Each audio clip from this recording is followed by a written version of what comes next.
menyebabkan Islam ini berkembang ke seluruh Indonesia itu awalnya dari orang Surabaya.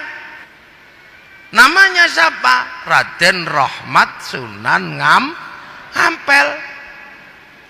Jadi kalau berbicara Islam Indonesia, bagaimana membawa Islam yang lahir dari Arab sampai ke sini, jangan sekali-sekali meninggalkan Sunan Ampel.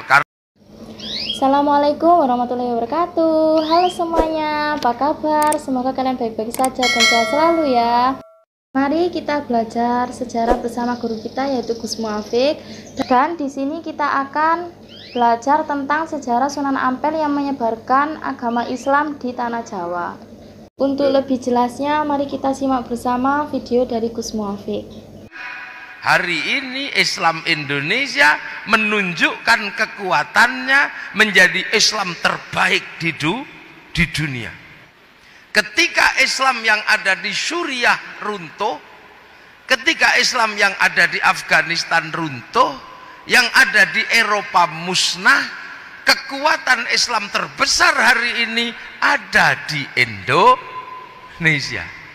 Orang haji paling banyak dari Indonesia. Masjid paling banyak di Indonesia. Tempat sholat paling banyak di Indonesia.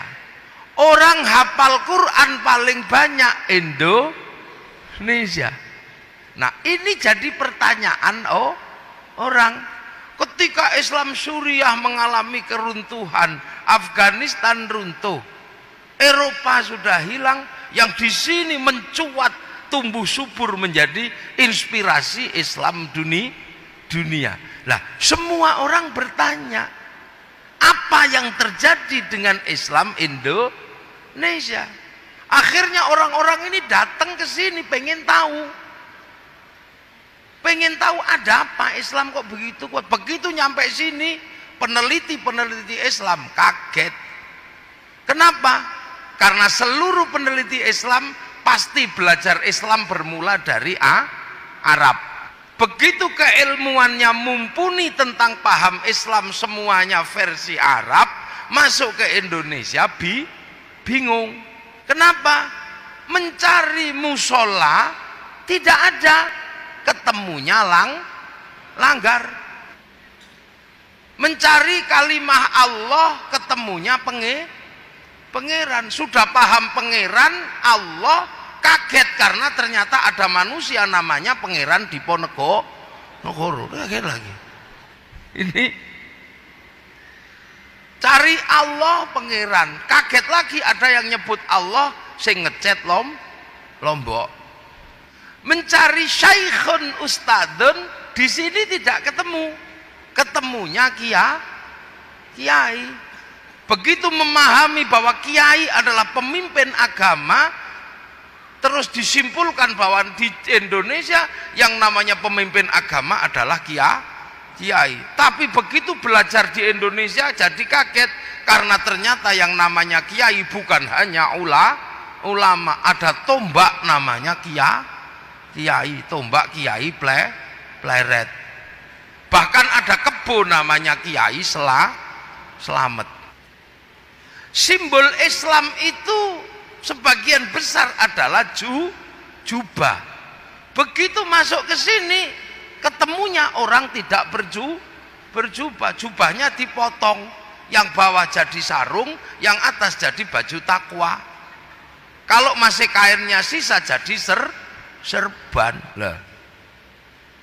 Dari sana bahwa memahami kalau Islam itu pasti punya jenggot. Begitu sampai di sini bingung, kok rata-rata tidak ada jenggotnya. Mereka seolah-olah menyimpulkan bahwa Islam itu celananya cingkrang. Begitu masuk ke sini cari yang cingkrang tidak ada. Lah ini maka banyak sekali akhir-akhir ini orang salah paham dengan Islam Indonesia, sehingga ketika salah paham dia tidak mau belajar lebih dalam karena mereka sudah punya ilmu, sehingga ilmunya untuk menganalisis Islam Indonesia lah akhirnya tidak nyambung.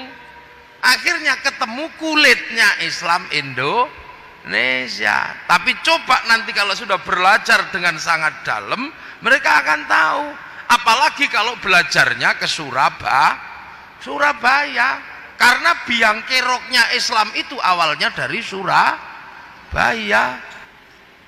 Yang menyebabkan Islam ini berkembang ke seluruh Indonesia itu awalnya dari orang Surabaya. Namanya siapa? Raden Rahmat Sunan Ampel. Jadi kalau berbicara Islam Indonesia, bagaimana membawa Islam yang lahir dari Arab sampai ke sini, jangan sekali-sekali meninggalkan Sunan Ampel, karena beliau adalah kunci. Beliau punya murid namanya Datuk Ribandang, menyebarkan Islam ke kawasan timur, bertempat di Gunung Bawakaraeng, Sulawesi, yang menjadi sebab berkembangnya Islam di Indonesia timur. Beliau punya anak murid namanya Sunan Bonang. Sunan Bonang punya murid namanya Hatib Dahyan. Hatib Dahyan bergerak ke Kalimantan, menjadi sebab berkembangnya Islam di Kalimantan dan menjadi cikal bakal kerajaan Islam se-Kalimantan. Sunan Ampel punya murid namanya siapa? Namanya Arya Dilah. Arya Dilah atau Raden Husein bergerak ke Semenanjung Sumatera, menjadi sebab berdirinya kerajaan-kerajaan Islam di Sumatera.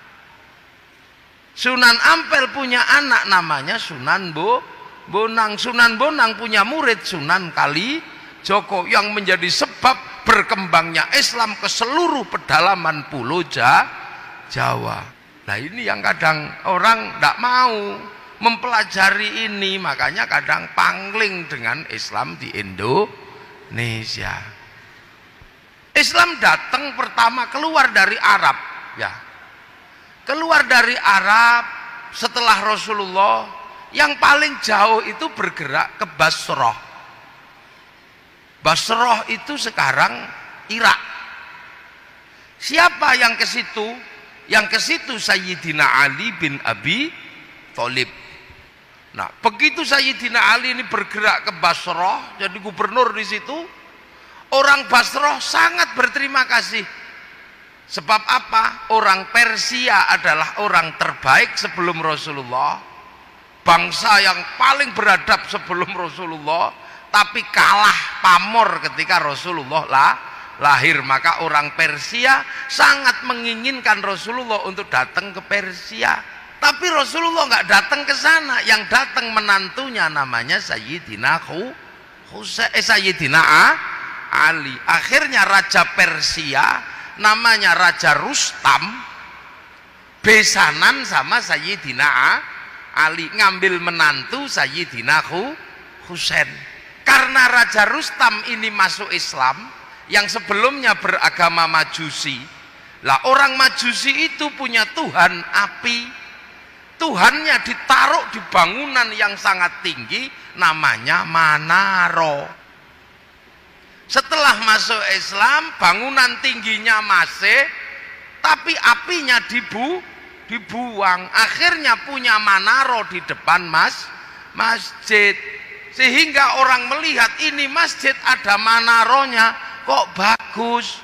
Maka setelah itu hampir semua masjid membuat Manaro tanpa api Persia, sehingga sampai Surabaya dikenal dengan nama Menoro. Di perkembangan, ya. Kemudian Sayyidina Husain punya anak Sayyid Ali Zainal Abidin.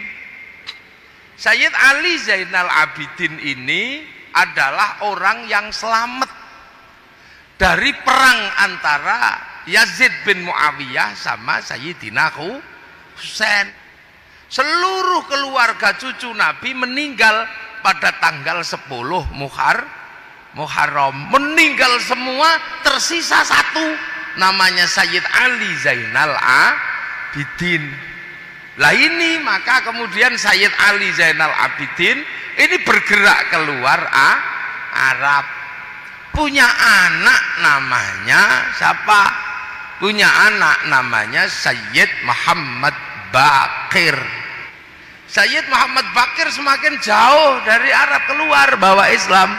Punya anak namanya Sayyid Ja'far Shodiq. Punya saudara namanya Sayyid Musa Kadzim. Dari Sayyid Ja'far Shodiq lahir anaknya namanya Sayyid Ali Uraidi. Sayyid Ali Uraidi punya anak namanya Sayyid Muhammad. Semakin jauh keluar, punya anak namanya Sayyid Ubaidillah. Sayyid Ubaidillah punya anak namanya Sayyid Isa An-Naqib. Punya anak namanya Sayyid Ahmad Al-Muhajir. Punya anak namanya Sayyid Alwi, tambah jauh. Punya anak Sayyid Muhammad, punya anak Sayyid Alwi, tambah jauh. Punya anak namanya Sayyid Ali Khalid Qosam, tambah jauh. Punya anak namanya Sayyid Ahmad Sohib Mirbat, punya anak namanya Sayyid Alawi Amil Faqih, punya anak namanya Sayyid Abdul Malik. Lah Sayyid Abdul Malik sampai Mongolia. Sayyid Abdul Malik punya anak namanya Sayyid Ahmad Jalaluddin. Lah, negeri Campa sama negeri Aman ini perang, saudara perang, maka mendatangkan Sayyid Ahmad Jalaluddin untuk menjadi juru damai di Kamboja situ. Sampean bisa bayangkan, dua kerajaan Hindu berperang, juru damainya orang Islam. Betapa hebatnya orang Islam.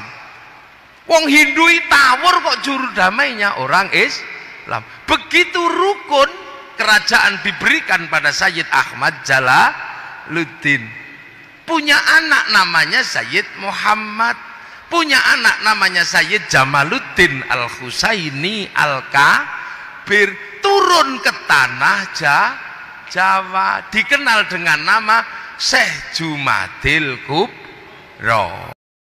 Itulah tadi video ceramah dari guru kita yaitu Gus Muafiq. Semoga video ini bermanfaat untuk semua. Wassalamualaikum warahmatullahi wabarakatuh.